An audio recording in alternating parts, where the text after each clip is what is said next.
Good morning, everyone. This is our video of a meeting with diatomists,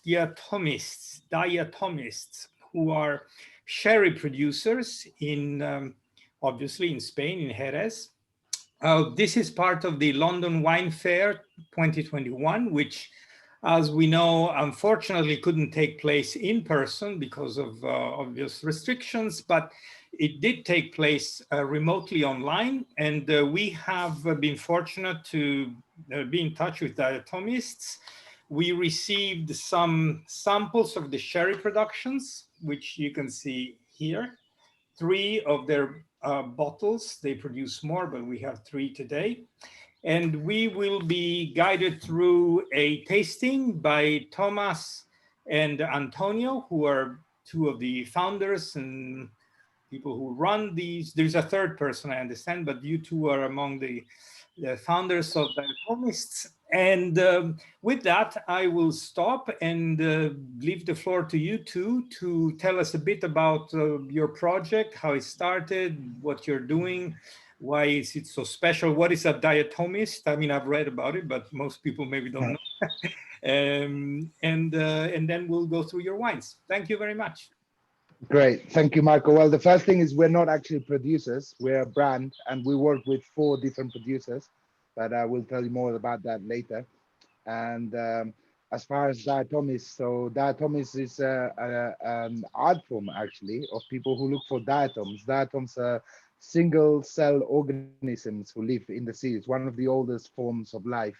And they lived in the sea, and in the area where Jerez was, it used to be under the sea, and it was a perfect environment for diatomists to thrive.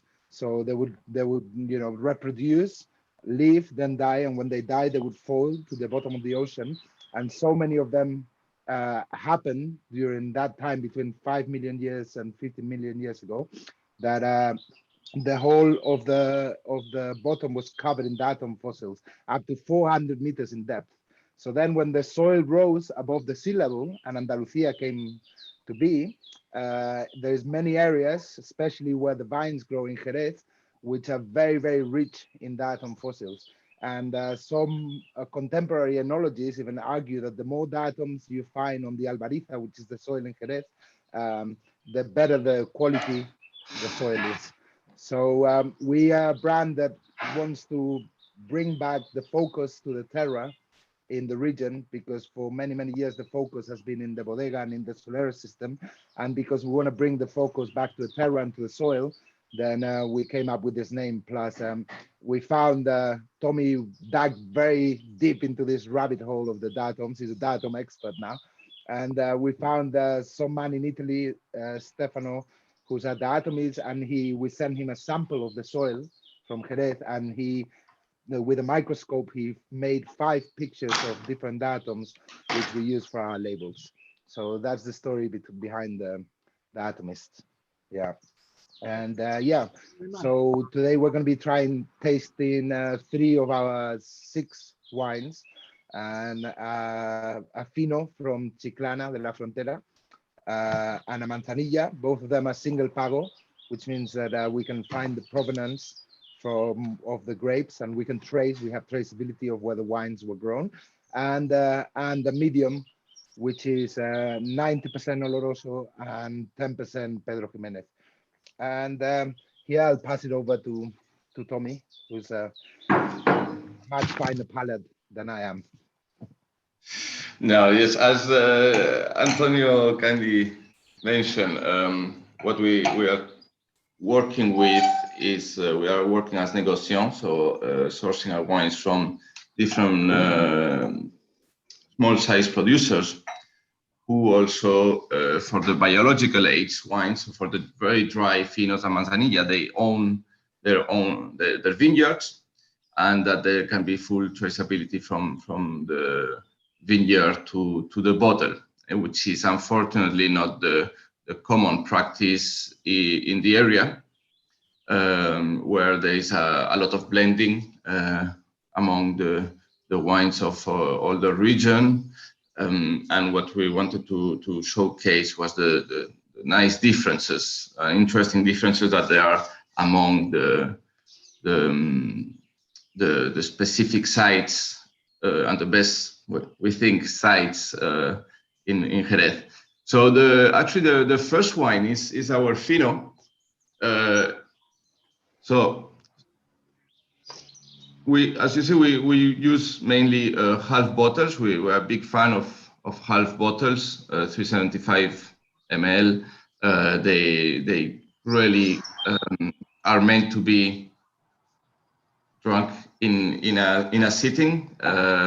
Sherry or Jerez has this idea of being a fortified wine. It can be kept in the cupboard for once open for ages, and it's not really the case. A Fino or a Manzanilla should be kept and enjoyed as any white wine. So that's why we support the idea of smaller bottles, so people can have them in a single sitting. So the first wine is our Fino.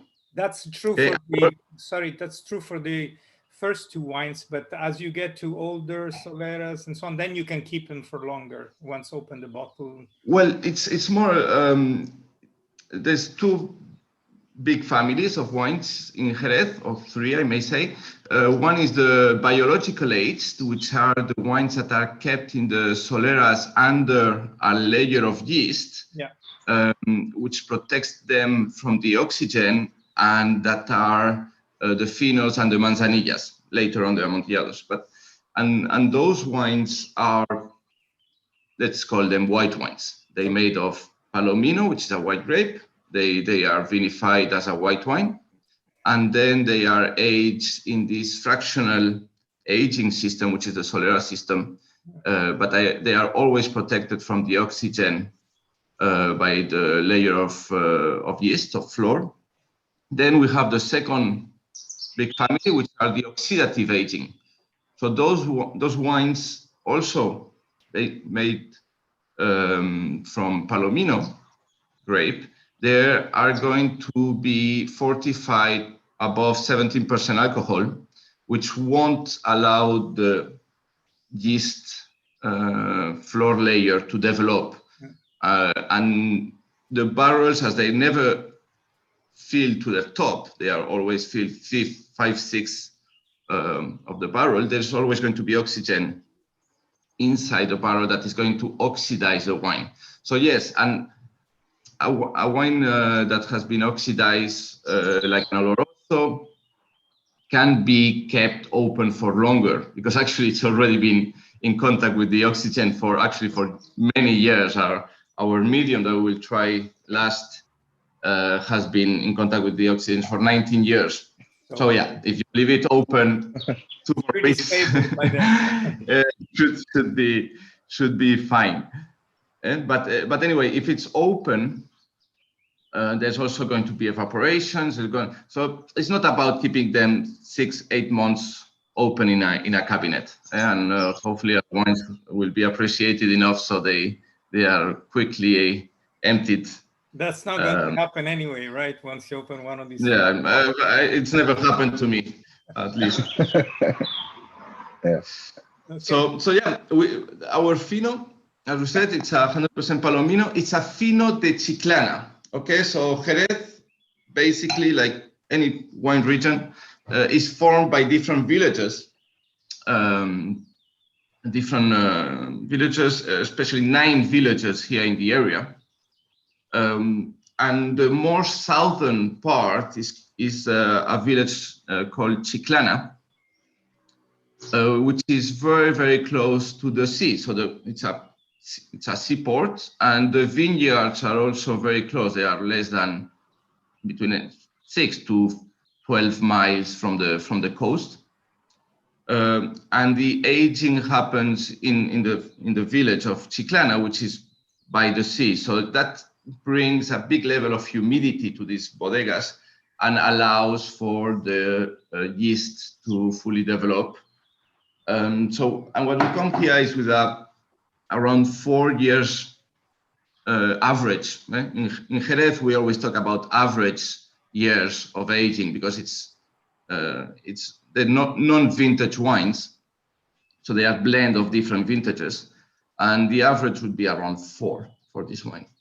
Okay, so the tradition in Jerez is that the Fino would, if we compare it later with the Manzanilla, is that Finos tend to be stronger or more powerful wine when they are aged in Jerez city, which is more inland.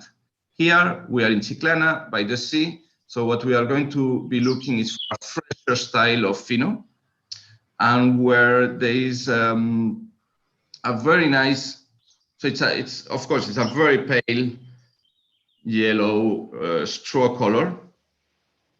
And here what we're going to be looking is for a fresh, fruity style of Fino. Okay, so it is dry. It is an extremely dry wine with under 1 gram of sugar. Yeah. So it's actually, the fun in Jerez is that it's the driest and the sweetest, when you go to the sweet side, wines in the world. Here we are in Finos, we are almost at 0 grams of sugar per liter, because the yeast that develops on top of the wine will actually eat all the residual sugar left in the wine. As a living organism, the yeast needs nutrients, and one of them is sugar. Okay, so we have an extremely dry wine, but that keeps this fruity side of green apples, citrusy side, and combined with the slight bakery aromas of the yeast itself. Okay, but what we want here is to make sure that the fruit is still alive. Yeah, definitely it is. What I feel quite prominent also is the sapidity. There is a very good sapid character of this wine. Absolutely. Yeah, this really is all about vineyard here. Okay, so the best locations for the Palomino are in those areas that, as Antonio mentioned, are those planted in Albariza soils. So Albariza are very calcareous soils. As Antonio said, the diatoms pay big importance into that. We're talking at a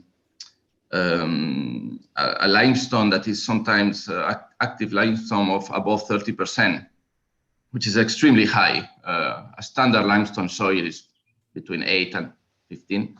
So when you go past 30%, this calcareous will bring this sapidity to the wine. Yeah. The yeast also plays a part in that, but it's very important to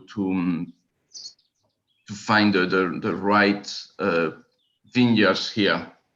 And Albariza is an outstanding soil. I mean, there's very few areas in the world where they can have this high level of calcareous, call it cray in France. I mean, Champagne, Chablis would be the obvious examples. Yeah, obviously, yeah. Bourgogne also to some extent, yeah. But Chablis, yeah, you're right. Yeah. Yeah, out of the most exaggerated would be going there. And it's part of the same research, not being underwater for many millennia, has allowed this particularity, this particular soils to be formed. And here also the Albariza is fantastic, because don't forget, we are in the southernmost wine region in continental Europe. Mm-hmm. We are extremely south, parallel 36, where a lot of people would say, well, what are you? You should always be between 40 or 38 and 45 to... Well, we teach in the Italian Association, we teach between 30 and 50, but yeah, 36 is getting close to the limit. There are exceptions, of course, but yeah, you're more in Sicily even, are you? Sicily or something? We are not the same. A good call. I'd say we're very, very near, but that's why I mentioned continental Europe, so not to make a mistake of not using the islands, very because smart, then you also have the Canary Islands, which make fantastic, that's interesting really south. and others. Yeah. So yes, so why Albariza is what our rainfall here is not low.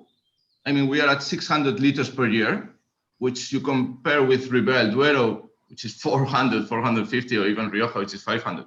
It's high, but it all falls between October and March, let's say, or sometimes April.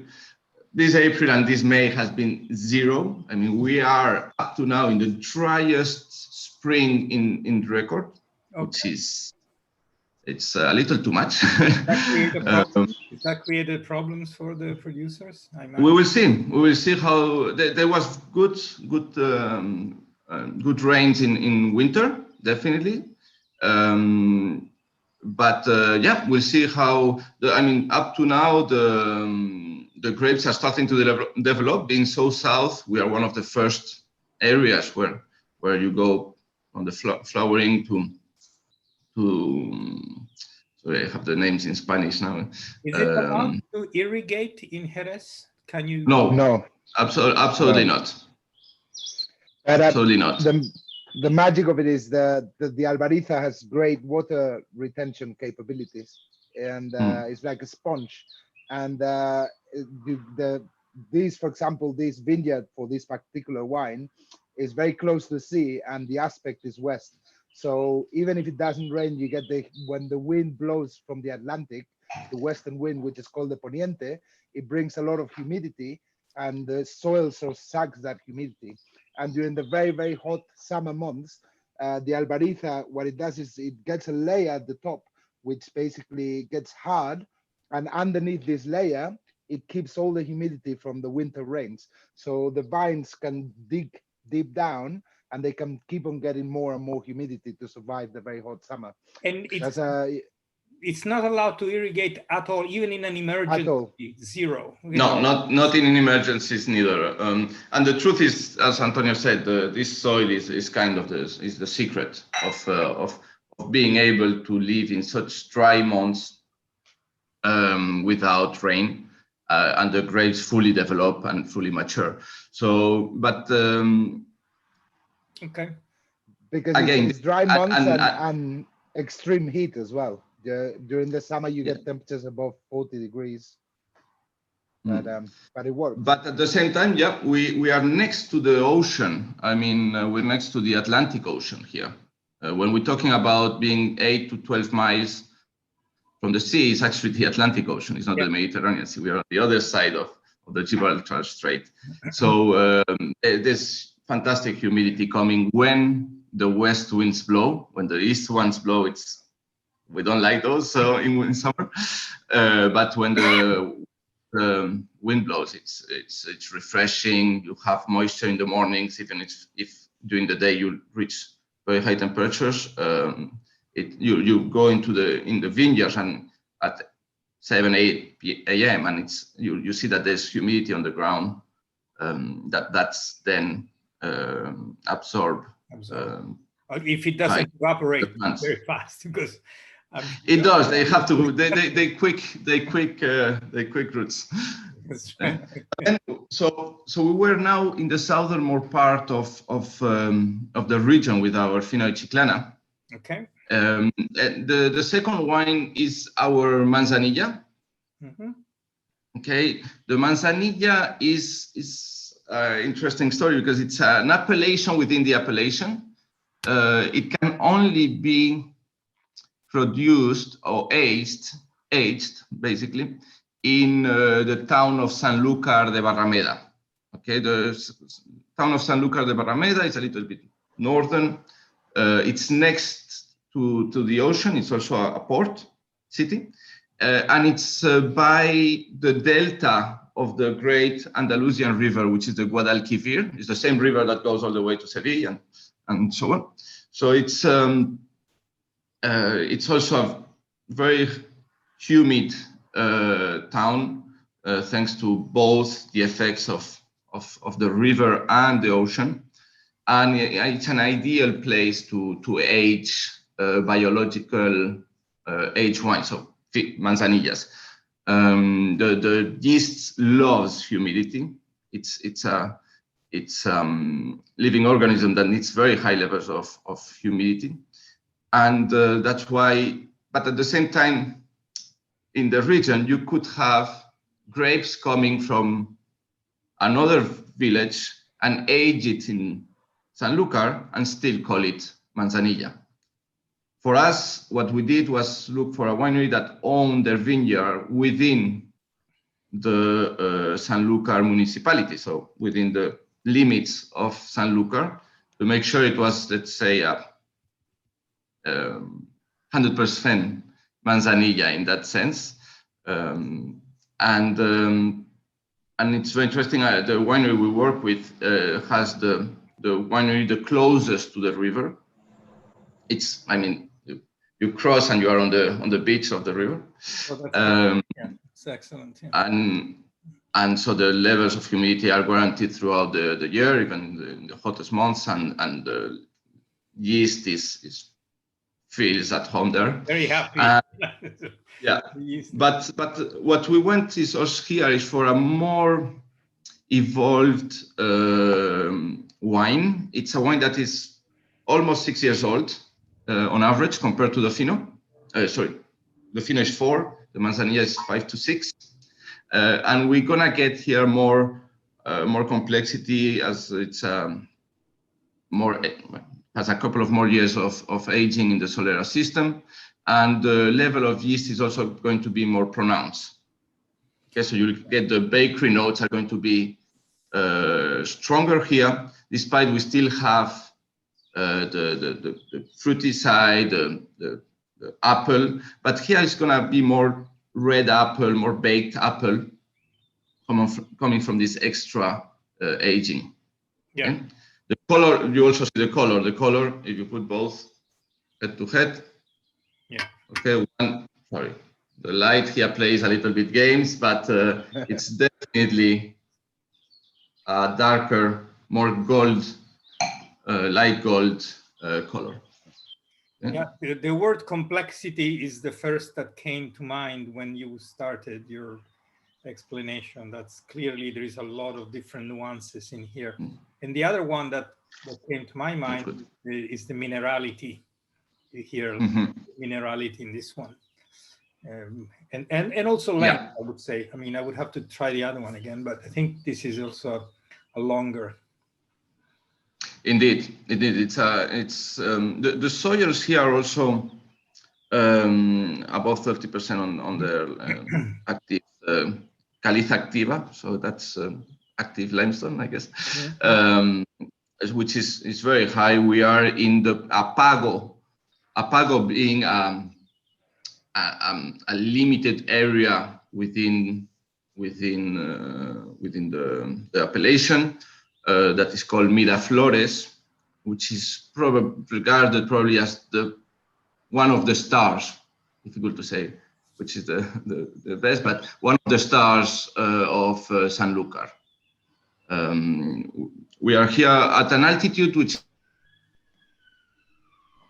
is, it's going to sound a little ridiculous, but it's we are around 50 to 60 meters above sea level. I know that people now talk about hundreds of meters above sea level. Here we are right by the ocean, and there's a huge difference if you are at 10 or at 50. Okay, the highest point in Jerez, not in Sanlúcar, but in Jerez would be 135 meters.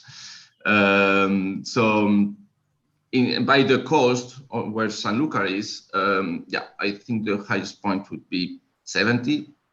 So it's important. It's important you get more the influence of the western winds. You get a fresher area.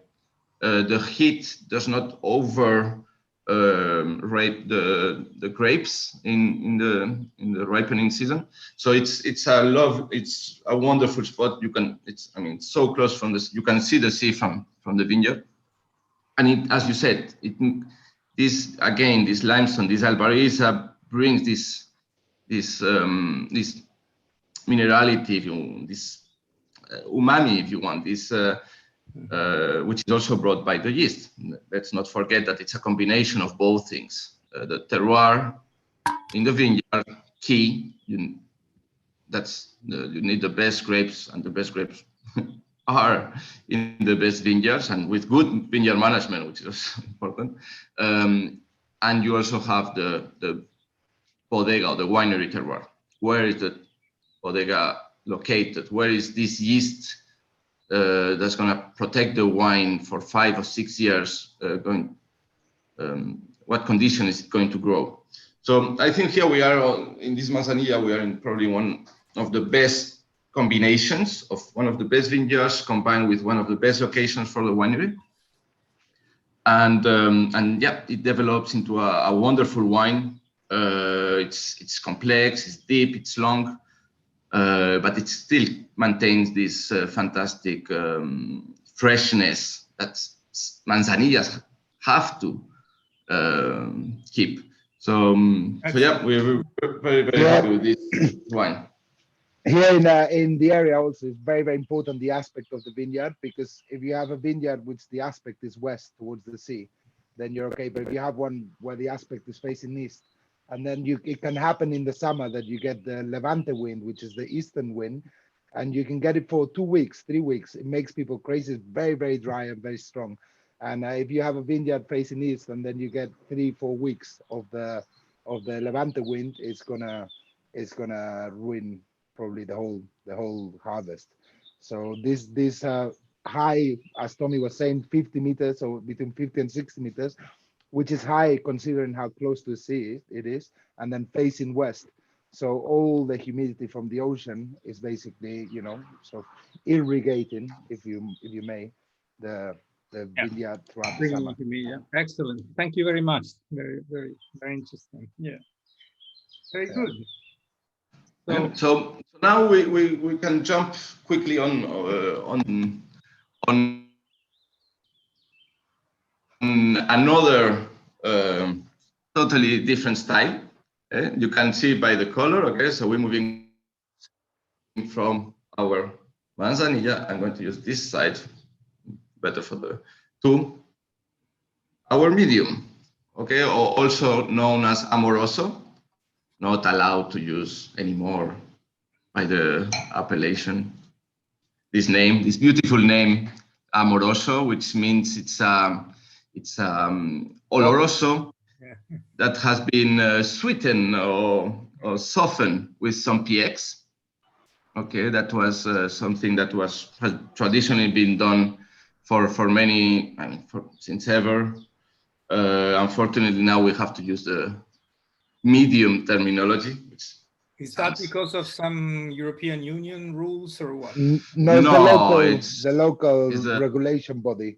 Okay. But it's a pity, because this was a wine that women used to like a lot. Of course. So the why? men would bring it to the woman, and that's why. Me too. Yeah. But is there a reason why they did that? As far as the Jerez, one of the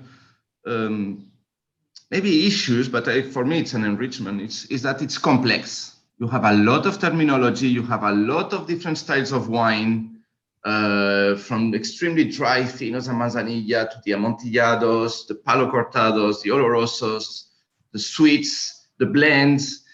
So there were, I think the Consejo thought, or the appellation body thought there were too many and it was confusing for the consumer. So they decided to simplify a bit.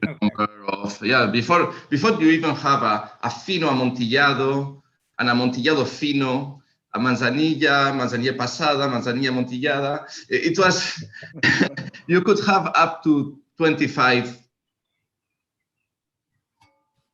or 30 categories of wines in a single bodega. And maybe they thought that to simplify things, which it's complicated, but all good. It's also fun, yeah. Things in life need a little effort. And, it's part of the game. But anyway, so here now we're moving to a winery in the center of Jerez city. They are right by the cathedral, right by the Alcázar, the castle, and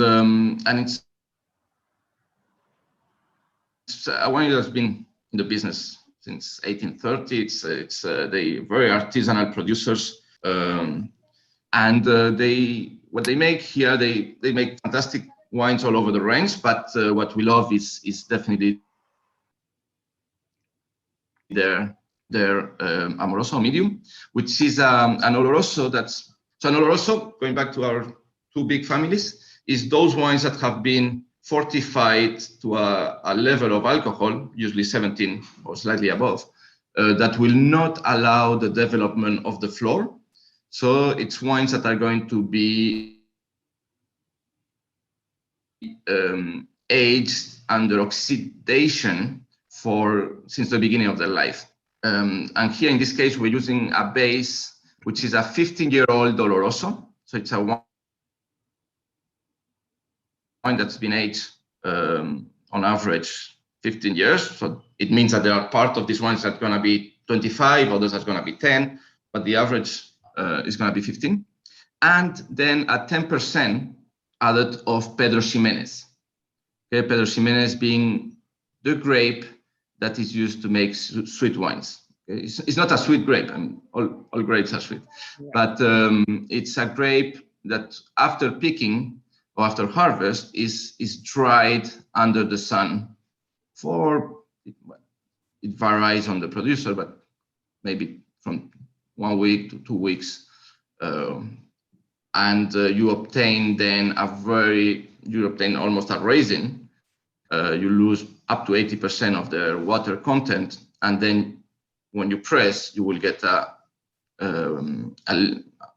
wine, a base wine or a mosto that is with enormous quantity of sugar, of concentration of the natural sugars in the grape. So that Pedro Ximénez, that PX, we add that 10% into this wine. It's a PX that is aged around 5 years in barrels, and then we combine the PX and the Oloroso, and it's aged for another 4 years. Okay, so we can say that this wine is around an average of 18 to 19 years old. And what we're gonna get here is of course, it's first a very dark color coming from this oxidative long aging. Okay, we're gonna get almost mahogany color just before jumping into a Lebanon.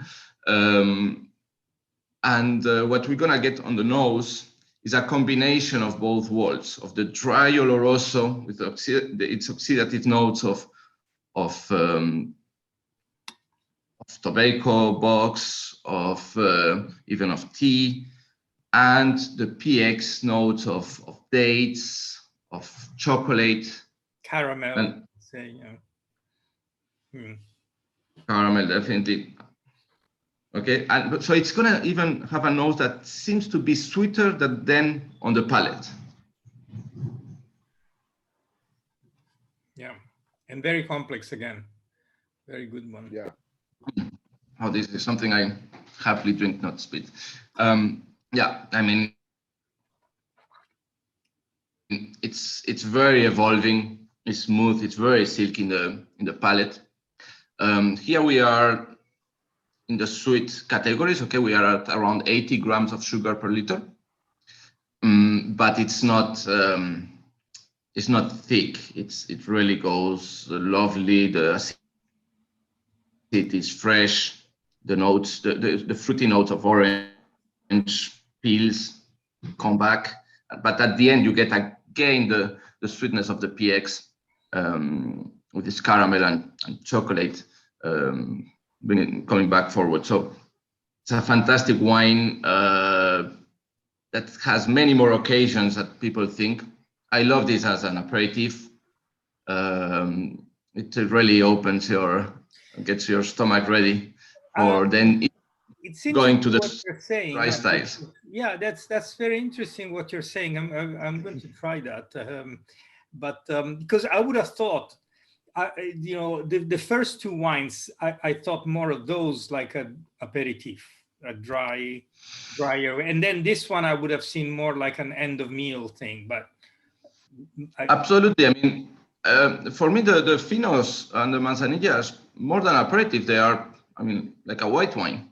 You can go all a light lunch or dinner with any kind of seafood or even poultry would go wonderful with with the biological age wines. I don't think it's an aperitif. It's a white wine. It's a white And a very dry wine. So the good thing is that you don't get tired of it. It's dangerously easy to drink, but maintaining an extremely high level of complexity and of enjoyment, which is where some white wines.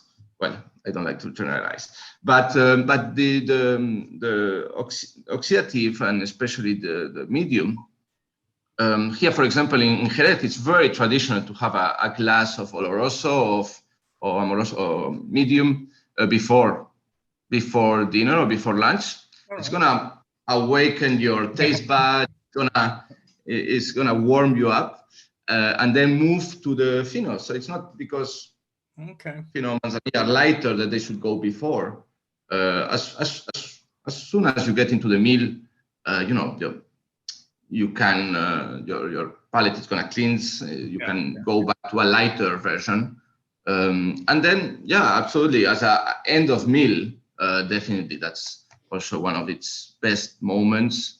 Or even by itself. I mean, I can see this having a glass of this at night, while I'm writing my notes or writing my next book, and with a clean mouth, silence, nobody around, and you just have a glass of this by itself with clean palate. Absolutely. In my opinion, they are fantastic alternatives to brown spirits, and at less than half the alcohol content. These are the medium de Olorosos are wines that work superbly on their own, or even if you want to add some nuts, not to, but they were fantastic as enjoyment wines or enjoyment drink. If you don't want to, maybe a whiskey or something, it's gonna be too much. These are wines. These are also the sugar content from this medium is 100% coming from the grapes. There's no addition of any kind of syrup, or anything to bring up the sweetness. So they're wonderful after meal wines, or after meal drinks, I would call them. Traditionally in the area, the countryside people, laborers, they have them for breakfast as well. Very early breakfast.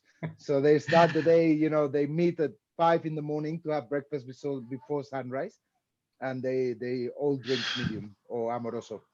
Yeah, that's sounds like a good plan. it's the right energy. Small towns. Yeah, it's a tradition in the area. Excellent. Well, thank you very much. This is very illuminating. It's quite a few new ideas we got there. Anything else you would like to add about your company or your wines? I mean, you have a broader range of wines, I understand as well, but this is a very good sample. Thank you for giving us the opportunity to taste them. And we will be in touch. Obviously, this will be published and shared with all our members in the association. I hope that next year we'll be able to meet in person in the London Wine Fair, or perhaps if I travel to Spain, I'll be in touch. Please, Marco, we are big passionate about people coming here and actually visiting the vineyards, which is not the common practice in Jerez. Usually, when I've been working with Jerez producers for a long time. And the classic is always visiting the soleras, visiting the wineries, talking about the oak barrels and so on. And very rarely you visit the vineyards, and it's a key. It's the main differentiating factor. Of course, you have this very original aging system, which is the solera and criaderas. The wineries, don't get me wrong, they are outstandingly beautiful. The wine cathedrals. Yeah, I mean, they definitely worth the visit. Definitely. And understanding how in such a warm area you can engineer a building that can date 200 or 300 years old to keep that level of freshness and low temperatures. It's fascinating, but the vineyards are definitely unique. These soils here are something that stand out, and they lovely sceneries. So really encourage people to always ask for the vineyards to be visited coming to Jerez. Taken note of that. Yeah. Maybe we can finish with a couple of words on Solera. We mentioned it in passing a few times, but obviously this is a very well-known, but maybe not so well understood aspect of sherry making. Can you maybe in just a couple of minutes say, which wines you use for Solera and what sort of percentages? Give us a few highlights of the Solera method. Yeah, so of course, there are also a small fraction of the wines in Jerez that are single vintage. Okay, those we will not talk when explaining the Solera. They exist, but they're very small. But then the right name actually is the Criadera and Solera, which are how to fractionally blend the wines. So vintage, year after year, you come up with a standard wine. But more than that, is for example for the finos and manzanillas, is the importance of refreshing the nutrients for the floor, for the yeast layers, or the microorganisms in the yeast, to feed themselves. Okay, that's people sometimes say, no, it's only to maintain a good quality wine standard. No, it's much more sophisticated than that. The yeasts need nutrients, they need oxygen, they need new wine coming in with those sugars, with those nutrients that they need to maintain the development of themselves. And that's why it's very important, especially for the finos and manzanilla, to keep this movement within the barrels.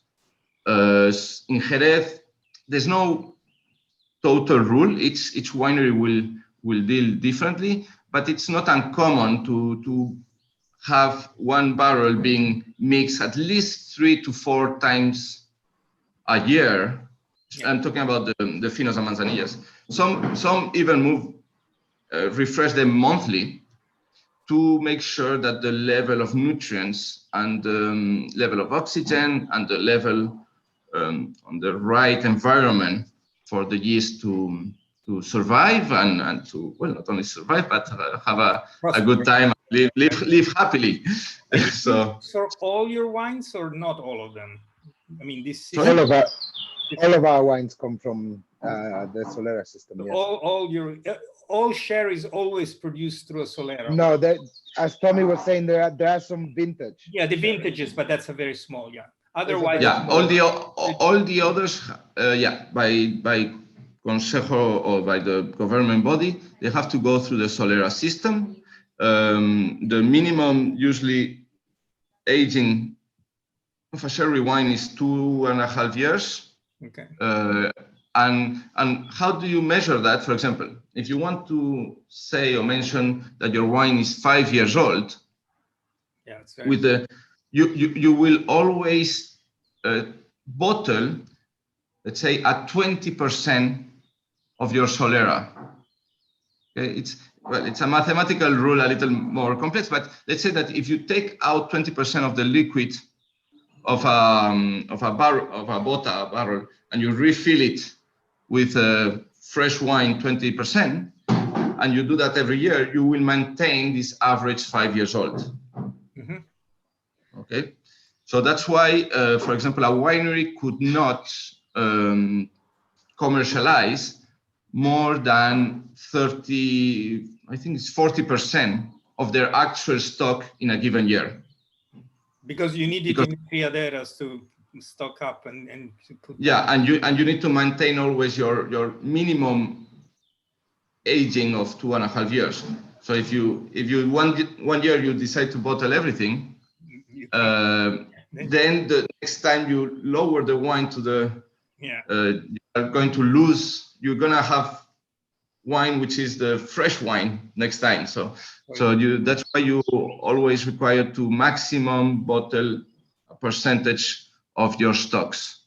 And that's why Jerez probably has the highest ratings of stocks per sale in the wine world. It's thank you. That's very good, very clear. I mean, I know it's yeah, the formula can be a bit complicated, but the principle is fairly straightforward. You know, you want to, as you said, refresh and feed your older wines with new wine, and that way you keep a sort of chain that lasts indefinitely. I suppose in some Soleras you will have a few drops of wine that extremely. There's legends of this Solera that was started 300 or 400 years ago and is still operative, because again it's also key that the barrels you use all barrels, all wood.